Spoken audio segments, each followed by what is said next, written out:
I am Harold Brennan, 68 years old, and for the past 4 months, I have been pretending that I don't notice my daughter is trying to steal everything I own. Last Tuesday, at the reading of my late wife's will, my daughter Victoria sat across from me with tears streaming down her face, clutching her husband Marcus's hand like a grieving child. She looked at me with those big, sorrowful eyes and told me she was worried about my mental state. She said I had been confused since Eleanor died. She said I needed help. What she didn't know was that I had been recording every word she said for 16 weeks. And what she definitely didn't know was that the lawyer sitting next to her, the one she had hired to handle Eleanor's estate, was about to hand her a document that would destroy her entire life. Before I tell you what happened when she signed that paper, I'd love to know where you're watching from tonight. Drop your location in the comments, and please hit like and subscribe if you believe that a father's love can turn into a father's justice when his children cross the line. The conference room at Whitmore & Associates smelled like old leather and new money. It was the kind of room designed to make you feel small, with its mahogany walls and portraits of dead partners staring down at you. I had been in rooms like this 1,000 times during my career. I had delivered bad news in rooms like this. I had told families their loved ones were dying in rooms like this. But I had never been the target in a room like this. Not until now. Victoria was crying. Of course she was crying. She had been crying for 3 weeks straight, ever since Eleanor passed. My wife, my partner of 43 years, the only woman I had ever loved. And Victoria, our daughter, had turned her death into a performance. "Oh, Daddy," she sobbed, dabbing at her eyes with a tissue that somehow never smudged her makeup. "This is so hard. I just miss Mom so much." "I know, sweetheart," I said. My voice was gentle. My face was soft. Inside, I was ice. Marcus, my son-in-law, put his arm around her. He was a big man, the kind who had played football in college and never let you forget it. He wore suits that cost more than my first car and watches that cost more than my first house. He ran a medical supply company. At least, that's what he called it. I knew better now. "Harold," Marcus said, his voice dripping with that patronizing concern I had come to recognize. "We've been talking. Victoria and I were worried about you." "Worried?" I blinked at him, letting confusion creep into my expression. "What do you mean?" Victoria reached across the table and grabbed my hand. Her grip was too tight. "Daddy, you've been so forgetful lately. You called me by Mom's name twice last week. And you forgot about our dinner on Sunday. You just didn't show up." I frowned. "Did I? I'm sorry, honey. I've just been so scattered since your mother." I let my voice trail off. I let my eyes go distant. I had been practicing this look in the mirror for weeks. The confused old man, the grieving widower, losing his grip. It was exactly what they wanted to see. "That's why we think," Marcus jumped in, leaning forward with an expression of deep concern, "that it might be time to consider some help. Some professional help, managing the estate, the finances, the house. It's a lot for one person, Harold, especially someone in your condition." My condition. I almost laughed. I was a board-certified cardiologist. I had performed over 3,000 surgeries in my career. I had published 47 papers. I had taught at Johns Hopkins for 15 years. And this former fraternity president who couldn't tell the difference between a stethoscope and a blood pressure cuff was concerned about my condition. But I didn't laugh. I just nodded slowly, as if the idea was sinking in. "You might be right," I said. "I have been feeling overwhelmed." Victoria's eyes lit up. She squeezed my hand harder. "We found someone, Daddy. A specialist. Dr. Patterson. He works with elderly patients who are going through transitions. He could do an evaluation, just to see where you are." Dr. Patterson. I knew that name. I knew exactly who he was. And I knew exactly why they had chosen him. But I just smiled. "That sounds like a good idea, sweetheart. I'll meet with him." The relief on Victoria's face was almost comical. She thought she was winning. She thought her confused, senile father was walking right into her trap. She had no idea that I had been building my own trap for 4 months. And she had just stepped directly into the center of it. The door to the conference room opened, and the estate attorney walked in. Victoria had hired him. She had found him through Marcus's business connections. His name was Gerald Whitmore, and he was carrying a thick folder of documents. He looked at me with the same expression of professional concern that Victoria and Marcus had been wearing. "Mr. Brennan," he said, sitting down at the head of the table, "I'm so sorry for your loss. Eleanor was a wonderful woman." "Thank you," I said. "Now," he continued, opening the folder, "we're here to discuss the disposition of Eleanor's estate. As you know, she had significant assets in her own name, separate from your joint holdings." I nodded. Eleanor had inherited money from her father, old money, textile money. It was in a trust, and when she died, the trust dissolved. The assets, roughly $12 million, were now part of her estate.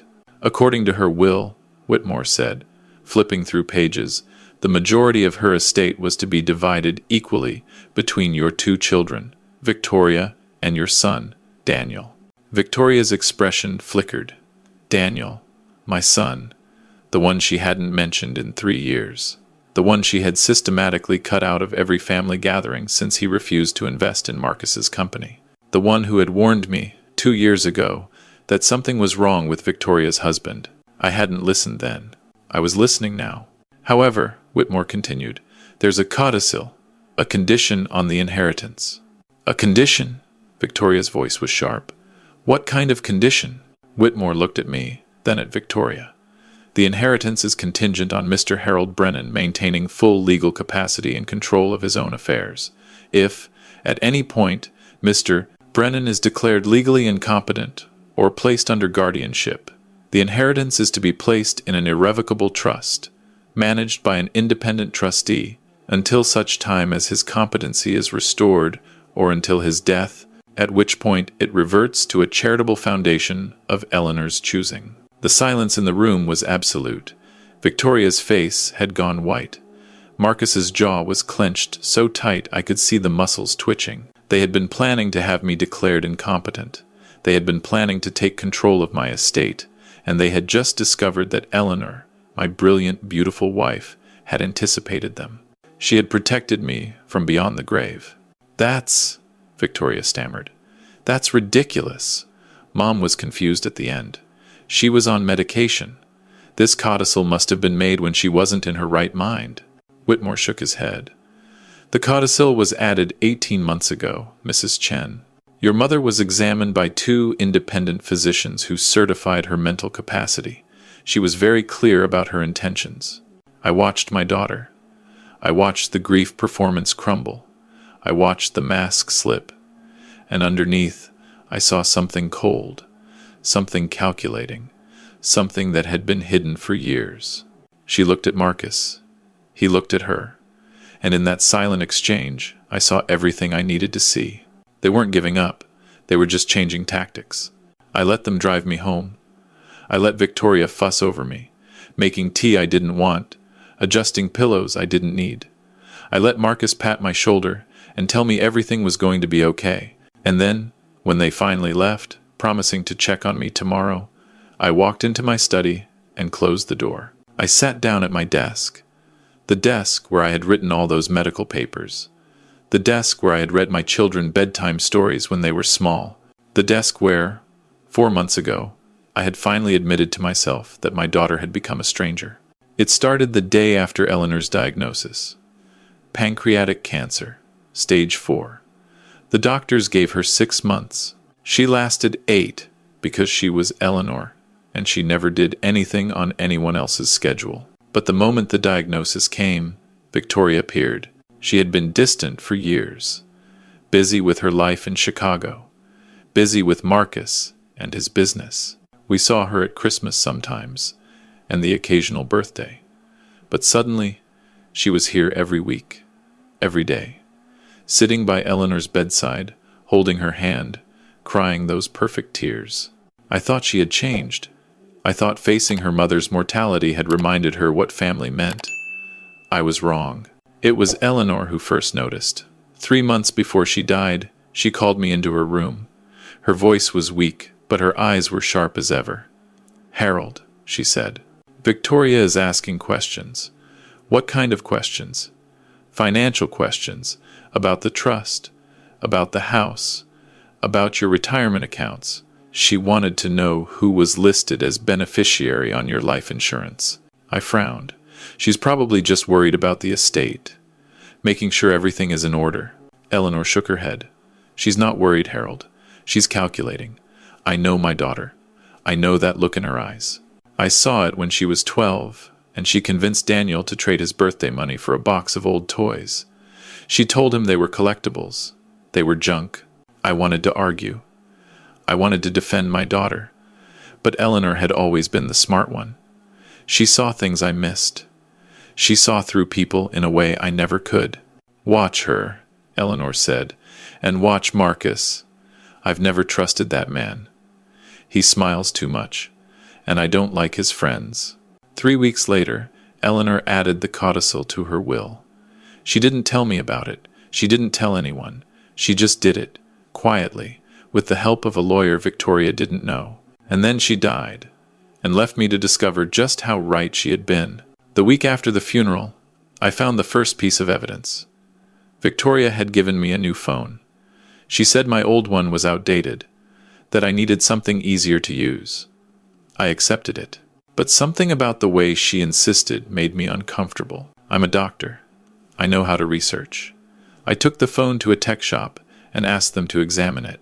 What they found made my blood run cold. The phone had monitoring software installed. Every call, every text, every email I sent was being copied to another device. Victoria could see everything I did. She could read every word I wrote. She could track my location 24 hours a day. That was when I knew. That was when I stopped being a grieving father and started being a hunter. I kept the phone. I used it carefully, saying only what I wanted Victoria to hear. But I bought a second phone, a prepaid burner from a convenience store, and I started making calls. The first call was to my son, Daniel. He lived in Portland now. He was an engineer. He had a good job, a nice apartment, and a life that didn't include Victoria or Marcus. He had tried to warn me about them, and I had dismissed him. I owed him an apology. Dad? His voice was cautious. Is everything okay? No, I said. It's not, and I think you were right about your sister. The silence on the line stretched for a long moment. Then Daniel let out a breath. Tell me everything. I did. I told him about the phone. I told him about the strange questions. I told him about the codicil and the way Victoria's face had looked when she heard about it. I knew it, Daniel said. I knew something was wrong. Dad, Marcus's company is in trouble. I've been tracking it. He's been borrowing against everything. He's overextended. Some of his suppliers have been complaining about late payments. There are rumors about a federal investigation. Federal investigation? For what? Medicare fraud, Daniel said. His company supplies equipment to nursing homes. There have been whistleblower complaints about billing for equipment that was never delivered. Dad, if those complaints are real, Marcus is looking at prison time. And if he's looking at prison time, he's looking for a way out. He needs money. A lot of money. How much? Best guess? Daniel paused. Somewhere between 8 and 12 million. The exact amount of Eleanor's estate. The exact amount that Victoria stood to inherit, if she could get control of it. The second call was to a man named Ray Foster. He was a private investigator. An old friend of mine from college had used him during a nasty divorce. He said Foster was expensive, thorough, and absolutely discreet. Dr. Brennan, Foster said when I explained my situation. What you're describing is elder financial abuse. It's more common than you think, and it's almost always family. I know, I said. That's why I need your help. Foster was efficient. Within 2 weeks, he had compiled a file on Marcus that was thicker than some of my medical textbooks. The Medicare fraud was real. There had been complaints from 3 different whistleblowers. The FBI had opened an investigation 6 months ago. Marcus knew about it. He was desperate. But there was more. Foster found records of meetings between Marcus and a man named Dr. Richard Patterson, the same Dr. Patterson that Victoria had recommended for my evaluation. Patterson was a psychiatrist. He specialized in geriatric patients. And 5 years ago, He had been investigated by the medical board for issuing false diagnoses of dementia to elderly patients whose families wanted control of their estates. The investigation had been inconclusive. Patterson kept his license, but Foster found 3 families who had sued him in civil court. All 3 cases had been settled with confidentiality agreements. All 3 involved elderly patients who had been declared incompetent, only to have the diagnoses reversed when independent doctors examined them. Patterson was a hired gun, a doctor for sale, and Marcus had been meeting with him for months. "They're going to have you declared mentally incompetent," Foster told me. "Patterson will do the evaluation. He'll find whatever he needs to find. Then they'll go to court for guardianship. Once they have that, they control everything. Your bank accounts, your investments, your property, everything. And my mother's inheritance goes into trust," I said, "which they can't touch." "Right," Foster said. "But here's the thing. The codicil only protects Eleanor's estate.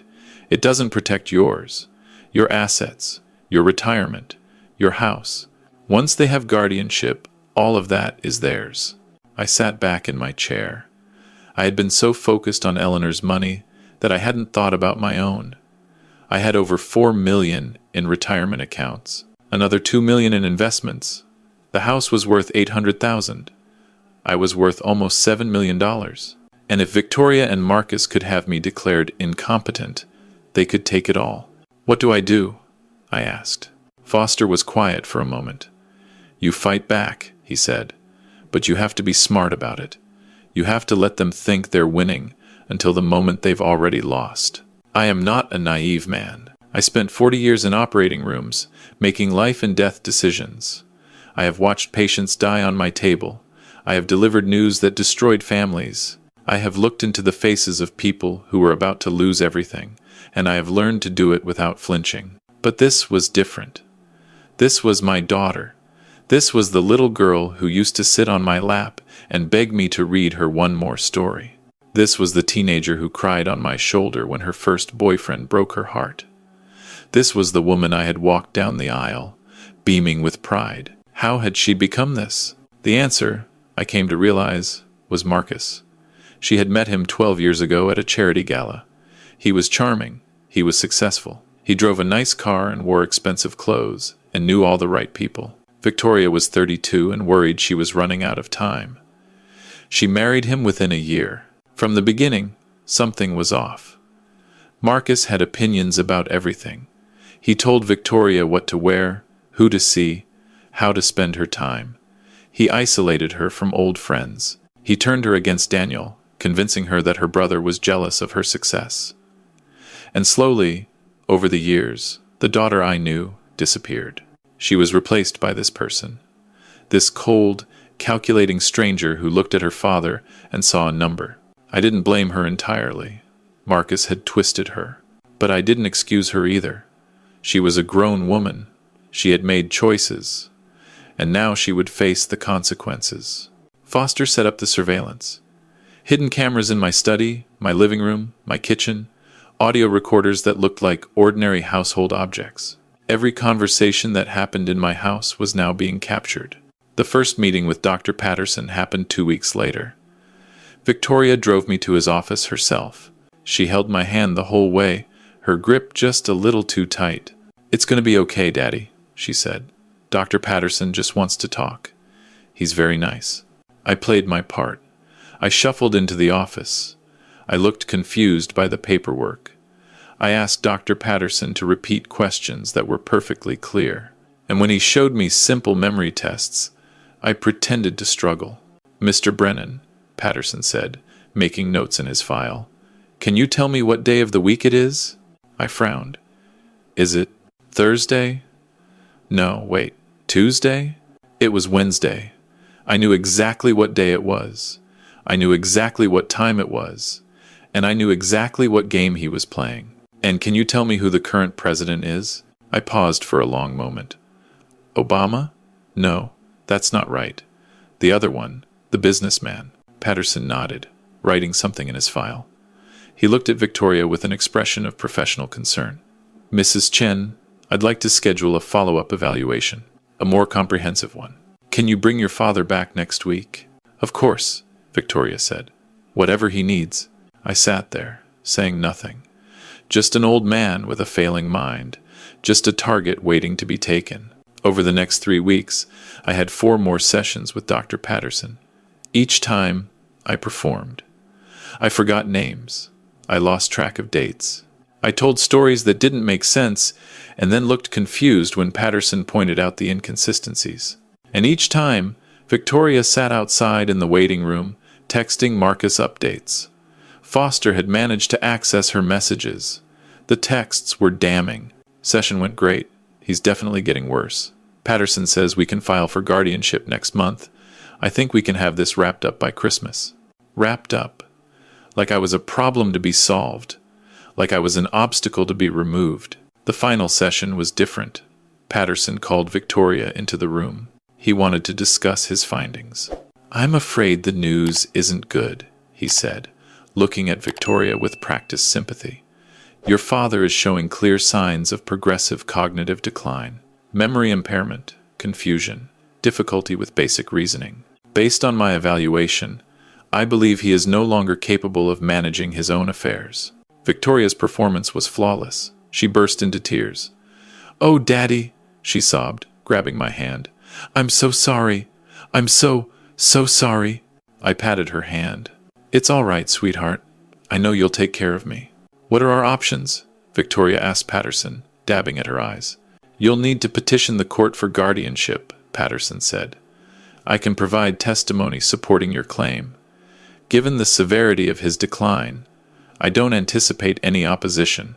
Victoria nodded, her eyes bright with tears that weren't quite reaching her cheeks. Whatever's best for Daddy. I sat there silently.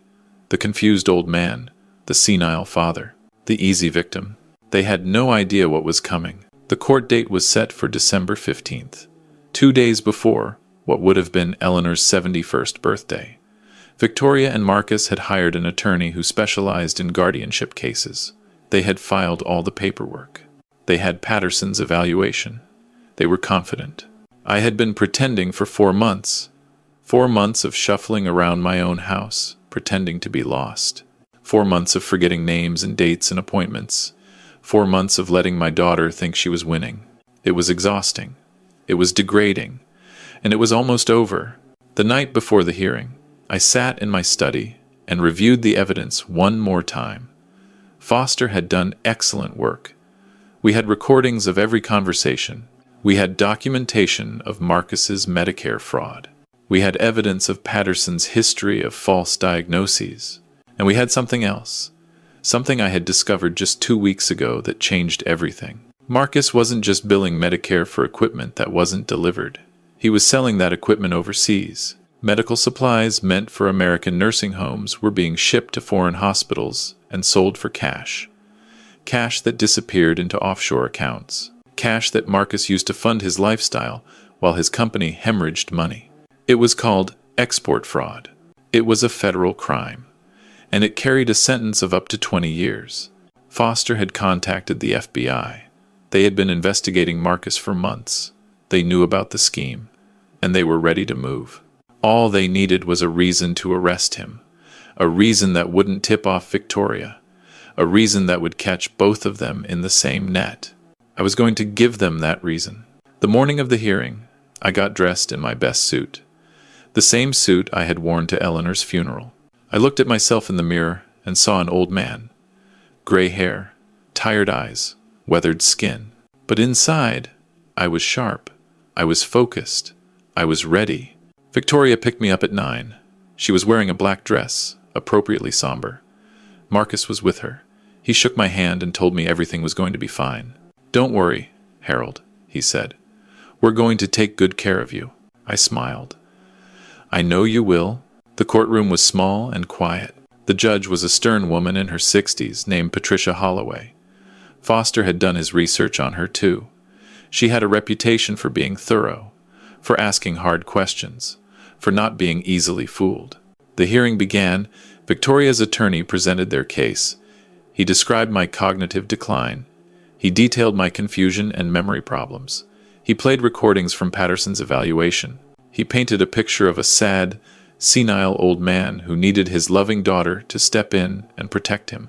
I sat silently, my hands folded in my lap. The confused old man, the helpless father, the perfect victim. Then Patterson took the stand. He described his evaluation in clinical detail. He used medical terminology. He cited diagnostic criteria. He concluded, with absolute certainty, that I was suffering from progressive dementia and was no longer capable of managing my own affairs. Victoria dabbed at her eyes throughout his testimony. Marcus held her hand. They looked like the perfect, concerned family. Finally, Victoria's attorney turned to the judge. Your Honor, based on the evidence presented, we respectfully request that Victoria Chen be granted full guardianship over her father, Harold Brennan. We believe this is in his best interest and necessary for his protection. Judge Holloway nodded slowly. She looked at me. Mr. Brennan, you have the right to speak on your own behalf. Is there anything you'd like to say? I looked at Victoria. She was smiling at me with those big, sympathetic eyes. She thought she had won. I stood up, and then I dropped the mask. Yes, Your Honor, I said. My voice was clear, strong, sharp. I would like to say quite a few things. Victoria's smile faltered. Marcus's hand tightened on hers. First, I continued, I would like to introduce my own expert witness, Dr. Brennan. The courtroom door opened. A woman in her 50s walked in. She was wearing a white coat over a gray suit. She looked professional, competent, unimpeachable. This is Dr. Sarah Brennan, I said. She's my niece. She's also the head of neurology at Massachusetts General Hospital. She has examined me 3 times over the past 2 months. I believe she has some findings she'd like to share. What? Victoria's voice was sharp. You can't. This isn't. Judge Holloway held up a hand. Mrs. Chen, please. She looked at Dr. Sarah Brennan. Doctor, please approach. Sarah took the stand. She described her examinations in detail. She explained the tests she had administered. She presented her findings. Mr. Harold Brennan, she concluded, shows no signs of cognitive impairment whatsoever. His memory is excellent. His reasoning is sharp. His mental faculties are completely intact. In my professional opinion, any diagnosis of dementia is simply incorrect. The silence in the courtroom was deafening. Victoria's attorney stood up. Your Honor, this is highly irregular. Dr. Patterson is a respected psychiatrist. His evaluation was thorough and professional. I smiled. Your Honor, I have some questions about Dr. Patterson's professionalism. I gestured to the back of the courtroom. The door opened again. Ray Foster walked in, carrying a thick folder. This is Ray Foster, I said. He's a licensed private investigator. Over the past 4 months, he has been documenting my daughter's attempts to have me falsely declared incompetent. He has audio recordings of conversations in my home. He has text messages between my daughter and her husband. And he has extensive documentation of Dr. Patterson's history of providing false diagnoses for pay. Patterson's face went white. He started to stand, but the judge's sharp look stopped him. Additionally, I continued, Mr. Foster has evidence that my son-in-law, Marcus Chen, is currently under federal investigation for Medicare fraud and export violations. He has been billing the government for medical equipment that was never delivered and selling that equipment overseas for personal profit. The total amount is somewhere in the range of $14 million. Marcus's face went from white to green. He stood up. This is outrageous. He's lying. He's confused. You can see he's confused. I looked at him. I'm not confused, Marcus. I'm disappointed. I'm disappointed that you thought I was an easy target. I'm disappointed that you convinced my daughter to help you steal from her own father. And I'm disappointed that you both thought I was too old and too stupid to see what you were doing. Judge Holloway raised her hand. Order. She looked at Foster. Mr. Foster, please approach with your evidence. Foster handed her the folder. She flipped through it for several minutes. Her expression grew darker with each page. Finally, she looked up. Mrs. Chen, Mr. Chen, Dr. Patterson, I'm going to need all of you to remain in this courtroom. She reached for her phone. Bailiff, Please secure the exits, and someone call the FBI. The arrests happened quickly. 2 agents were waiting outside. Foster had coordinated with them. They had warrants ready. Marcus was charged with Medicare fraud, export violations, and conspiracy. Victoria was charged with elder abuse and conspiracy to commit fraud. Dr. Patterson was charged with fraud and practicing medicine under false pretenses. I stood in the courtroom and watched my daughter be handcuffed. She was screaming. She was crying. She was calling my name. Daddy, please. You don't understand. I was trying to help you. I love you. I was just trying to protect you. I looked at her for a long moment. I saw the little girl who used to sit on my lap. I saw the teenager who cried on my shoulder. I saw the woman I had walked down the aisle, and I saw what she had become. No, Victoria, I said. You weren't trying to protect me. You were trying to erase me. And now you're going to have to live with that. They led her out of the courtroom. Marcus followed, silent and pale. Patterson went last, his head bowed. Judge Holloway looked at me. Mr. Brennan, I am so sorry this happened to you. I shook my head. Don't be sorry, Your Honor. Be vigilant. There are a lot of people like me out there. Old people, vulnerable people, people whose families see them as opportunities instead of loved ones. I'm lucky. I had the resources to fight back. Most of them don't. She nodded slowly. You're right. And I promise you, I will remember this case every time a guardianship petition crosses my desk. Thank you, I said. That's all I can ask. The trials took 8 months. Marcus went first. The federal case was straightforward. The evidence was overwhelming. $14 million in fraud, export violations, wire fraud, money laundering. The jury deliberated for less than 3 hours. 22 years, federal prison, no possibility of parole. Victoria's trial was harder. She claimed she was a victim. She claimed Marcus had manipulated her. She claimed she didn't know about the fraud, the fake diagnosis, the scheme to steal my estate. The prosecutor played the recordings from my house. Victoria's voice, cold and calculating, discussing how to handle my confusion. Victoria's text messages, counting down the days until they could file for guardianship. Victoria's emails to Dr. Patterson, coordinating the fake evaluation. The jury didn't believe her. 12 years, state prison, eligible for parole in 8. Patterson got 5 years. He cooperated with the prosecution. He testified against Victoria and Marcus. But the judge made it clear that his medical career was over. He would never practice again. I didn't attend the sentencing hearings. I didn't need to see it. The justice had been done, the trap had been sprung, and I had won. But winning didn't feel the way I expected. The week after Victoria's sentencing, I got a phone call. It was from Daniel. He had been following the trials from Portland. He had sent me letters, offered to come and support me. I had told him to stay away. I didn't want him to see his sister like that. Dad, he said. How are you doing? I thought about the question. How was I doing? My wife was dead. My daughter was in prison. My son-in-law was in federal custody. I had won a battle I never wanted to fight. I'm tired, I said finally. I'm just very, very tired. Can I come visit? Daniel asked. I closed my eyes. Yes, I said. I'd like that. Daniel came the next week. He looked older than I remembered. He had gray at his temples now. He was 42 years old, a grown man, a stranger I had neglected. We sat in my study, the room where I had planned my counterattack, and we talked.